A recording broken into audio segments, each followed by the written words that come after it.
So welcome back to my channel. If you're new to my channel, welcome to the squad. Please don't forget to subscribe, like, share, and comment. I am so sorry, guys. I left you hanging, but I'm back. I am back. Like never left. What's up? Come on, let's go. Being a mom has been very, very, very challenging. That I actually needed a break from everything. Like I needed to take a break, and it was much needed a break. And I am back, you guys. I am so sorry. I am gonna try to be as consistent as possible. Not But try, you're gonna do it. I am gonna do it. Thank you. I'm gonna try to. I'm gonna be as consistent as possible. But for now, I just want to apologize to you guys and thank you for those who have been subscribing, those who are new, and those who have been with me. Videos.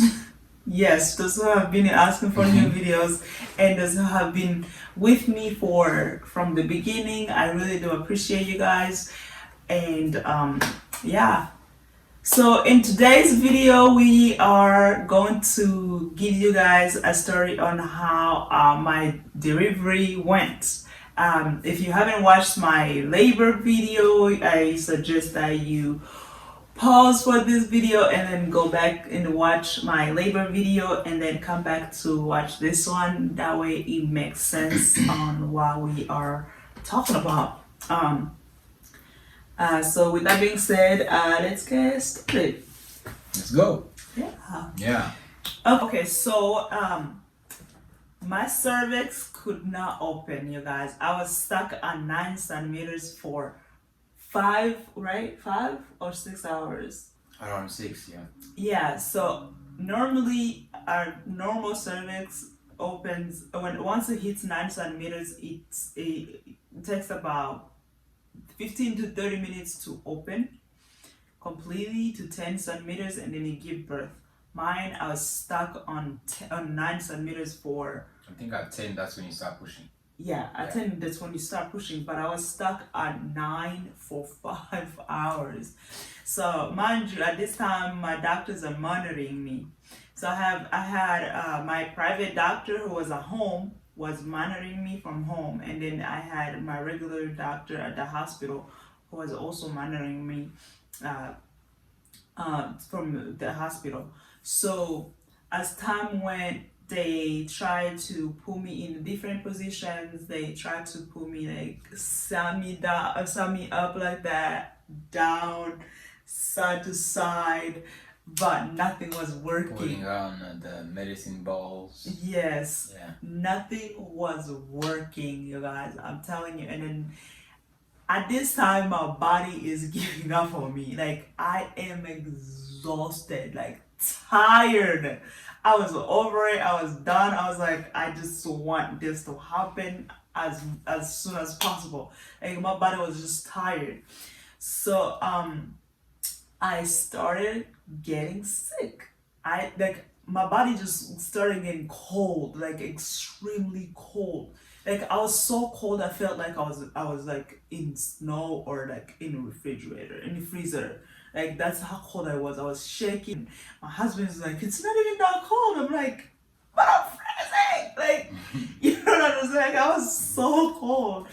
And then they tried to give me so much blankets. Remember how much blankets they brought me? Yeah, I remember. A lot, but I was still shaking. So I tell my nurse, and my nurse is like, oh, let me check your fever. She checks my fever. My fever was out of the window. Like it was high, like crazy high. So now it's a matter of emergency. Like your fever is so high. Like we can't have you continue like this. Like we have to do something. So my doctor contacts the other doctor at home that like right now like there's no other option. It's C-section. Like because of fever, when you have a fever and you're in labor, it's bad. Like it's bad news. Yeah. And sorry to cut you off, but one of the fear they had was the infections because again she got induced. Yes. So all that combined, they were like, yeah, we gotta do something right now. Not more than 20 minutes, but it's been 6 hours. So the doctor came and she's like, I think we might need to consider another option. And I'm like, what's the other options? And she mentioned C-section. Mind you, maybe as Jenny have mentioned already, we had no plan for C-section. At least when we left, C-section was not an option at all. We did not even talk about what's gonna happen if that becomes an option because we were hopeful. We went there with the mindset that Natural. everything's gonna be natural and everything's gonna be fine. So we did not talk about C-section at all. But then when she brought it up, we started looking at each other like, hey, what's going on? Like, yeah, she was like, because the baby's head was deforming, like it was looking like a cone, like literally like the way it was just like that, and the baby was tired as well, and as I mentioned, I was already tired. And then, so my doctor tells me, she's like, hey, if we don't go with the C-section right now, it's gonna be really bad. Like, it's gonna be a matter of life and death. There's a chance we can lose a baby, or we lose you, or we lose both of you. So, she's like, let me give you guys a second to discuss about the whole thing. No, actually, I asked for it. So I was like, are you sure there's no way we're gonna get to 10? She's like, it's not normal to get to 10.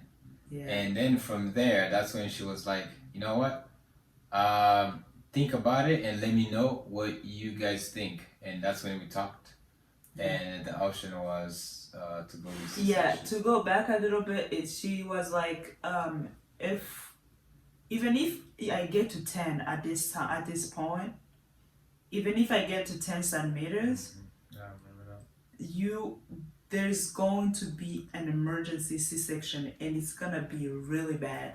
Yeah, because the baby could get stuck. Was already tired. The baby could get stuck. There's a high chance that the baby will get stuck because the baby's head is already deformed.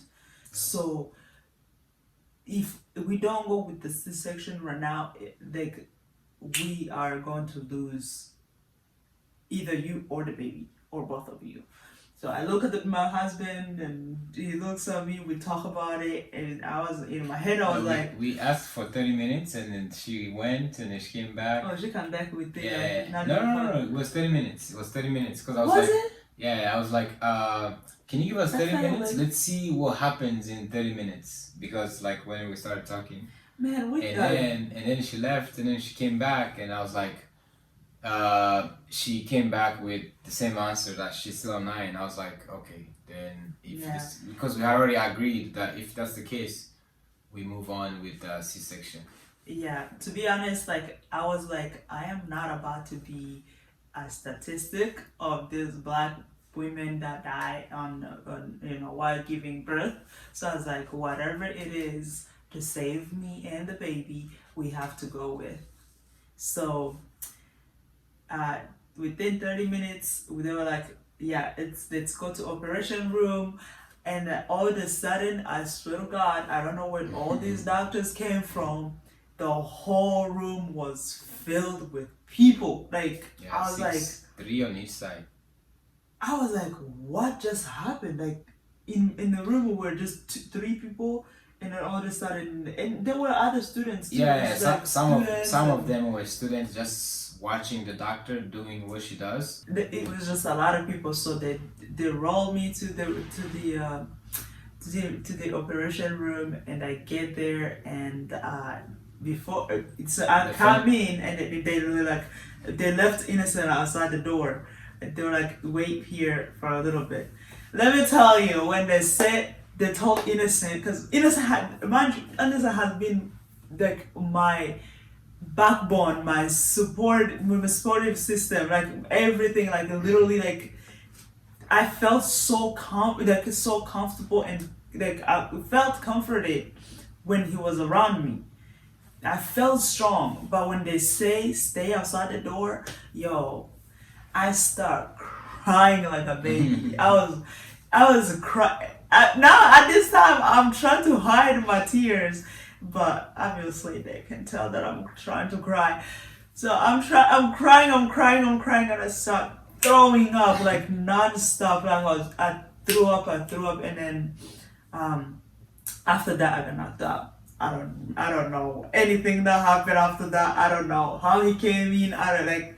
You can continue the story because I have no idea. I was gone. I was, yeah. No, right before they started, that's when they called me. After they put her on, it's like this bench, or I guess a desk, or whatever it's called. It's shaped. It's shaped like a cross. Literally, her arms. I mean, they lay you down, and then your arms they put like on a cross, like literally on a cross. That's where you were. And then once they put you there, obviously they've already cleaned up your stomach to make sure that they see the spot to operate. And then they called me in. I was literally right on top of her head, like her head was right next to me, and I was watching on the other side what's going on, and You could see? yeah, I could see. I was standing watching, and it was actually very quick. Within maybe 5-10 minutes, between 5 and 10, for sure, not longer than that. From when they called me in, from to when Junior came out, it happened, and it was the most, at least for me, it was the most amazing experience, because obviously, mind you, all this, I was still positive that everything would be fine. And when it got to where Junior came, after what, 36 hours we were at the hospital, Yeah. I was like, God, thank you. But at the same time, tears of joy came in my eyes, and that's actually the only time I cried, because I watched the whole operation. I even have a video of it, which we can share. That's but crazy yeah. that you did not faint, you did Nah. not fall, you did. I was just so happy to, Man, see you, You do. if If that was me, if that was me, yeah. Yeah. That would have been Then the funny story actually happens after that. So after Junior came out, obviously he cried, and I started crying, but at the same time I started laughing like within a few minutes or seconds, I don't know. And then they normally take the baby to go clean him or her.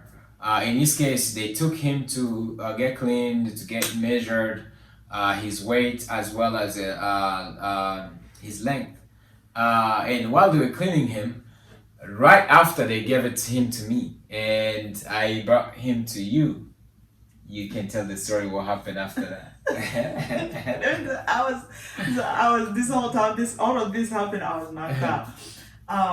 They brought the baby. I swear, I was so tired. I was so sleepy. I was drugged. I was literally like it's an experience that crazy experience. They brought the baby. Innocent's like, hey, the baby's here, and I'm like, hi, take it back. That's how that is actually not the dramatic part that happened, but what happened, it's actually that, but maybe more dramatic. I gave it to you, and you kind of, I don't know if you just looked at him and then you gave it to me.